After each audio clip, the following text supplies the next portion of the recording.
In the middle of the endless Sahara Desert, under a burning sun and surrounded by nothing but sand, 134 runners began one of the toughest races on Earth, the Marathon des Sables. Among them was Mauro Prosperi, a man trained to endure pain, to push limits and to survive. But what started as a race soon turned into a nightmare. In a sudden and violent sandstorm, Mauro vanished, right in front of everyone, lost in one of the most unforgiving places on Earth, with no food, no clear direction. Mauro Prosperi was not an ordinary man. He was an Italian police officer and also a highly trained endurance athlete. From a young age, he had a strong passion for physical challenges and adventure. He loved running long distances and pushing his body beyond limits. He enjoyed activities like marathon running, outdoor exploration, and testing his mental strength. The race Mauro participated in was called the Marathon des Sables, one of the toughest foot races on Earth. It takes place in the vast Sahara Desert, where temperatures can go above 45 degrees Celsius. He was fascinated by its extreme difficulty, running across burning sand dunes for several days, knowing this race would be far more dangerous than any marathon he had run before. The Marathon des Sables is a multi-day race that usually lasts around 6 to 7 days. Runners have to cover nearly 250 kilometers in stages. Each day, participants run a certain distance, and at the end of the stage, they reach a checkpoint camp where they rest. The race begins with all runners starting together in the desert, carrying their own backpacks. The race ends when they complete all stages and reach the final finish line. During the race, runners must carry food, sleeping bags, medical kits, and emergency supplies. Water is provided at checkpoints, but everything else is their responsibility.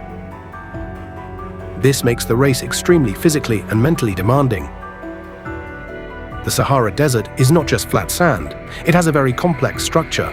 The racetrack passes through high sand dunes, rocky plains, dry riverbeds, and open barren land. Some areas have soft sand, where every step feels heavy, while others are filled with sharp rocks that can injure feet. There are also salt flats and endless stretches where everything looks the same, making navigation difficult. This harsh and unpredictable terrain plays a major role in making the race dangerous. Runners must follow the marked route and pass through all checkpoints. Each participant must carry mandatory survival equipment. If someone gets lost or fails to follow the route, they risk disqualification or even life-threatening danger. Water is rationed and given at checkpoints, so runners must manage it carefully. The race is carefully planned with a map that shows the route and checkpoints. Each stage has multiple checkpoints placed at intervals. These checkpoints act as guidance points and supply stations.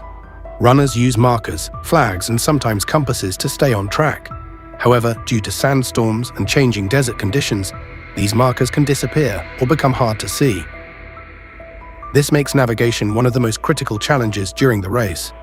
At the start of the race, Mauro and 134 other participants began their journey with excitement and determination. They ran together in groups, sometimes talking, sometimes focusing silently on the path ahead. Mauro was running alongside his friend and other competitors, maintaining a steady pace. Everyone was pushing themselves, trying to conserve energy while covering long distances.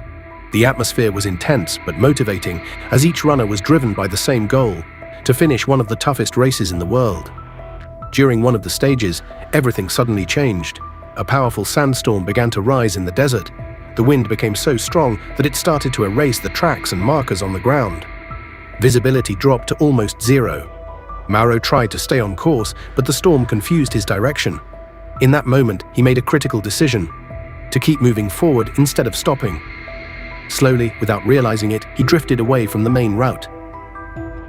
While other runners managed to stay together or return to checkpoints, Mauro unknowingly moved deeper into the desert.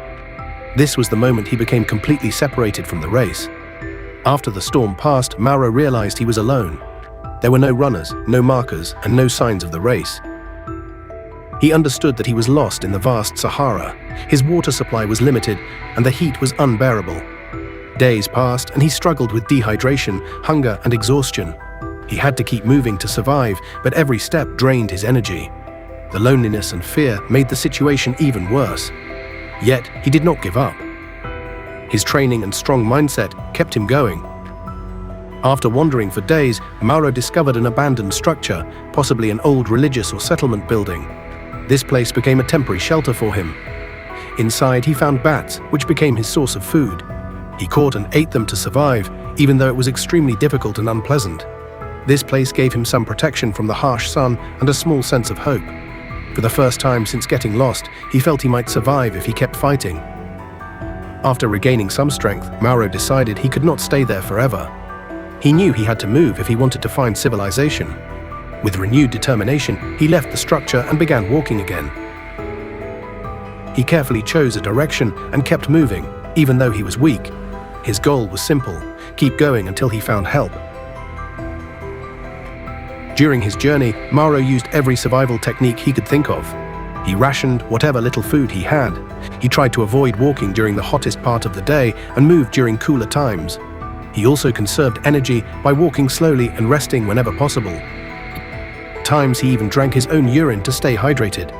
His survival instincts and mental strength were the only things keeping him alive in such extreme conditions.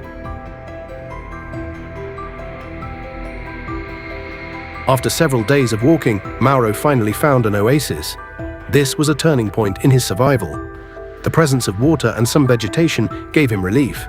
He stayed there for a short period to recover his strength. The oasis allowed him to drink water and regain some energy before continuing his journey.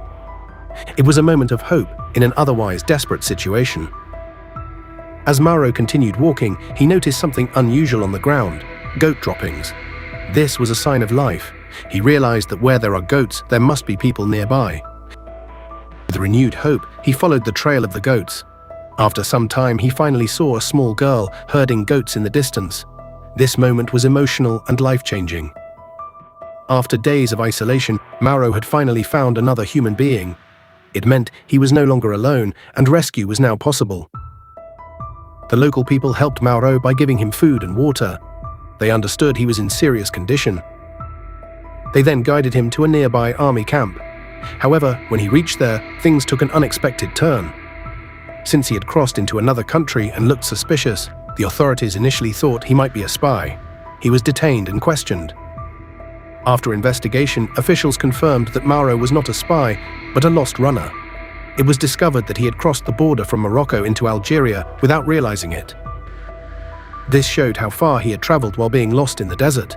His story shocked everyone, as surviving such a journey was almost impossible. Finally, after everything was cleared, Mauro was allowed to return home.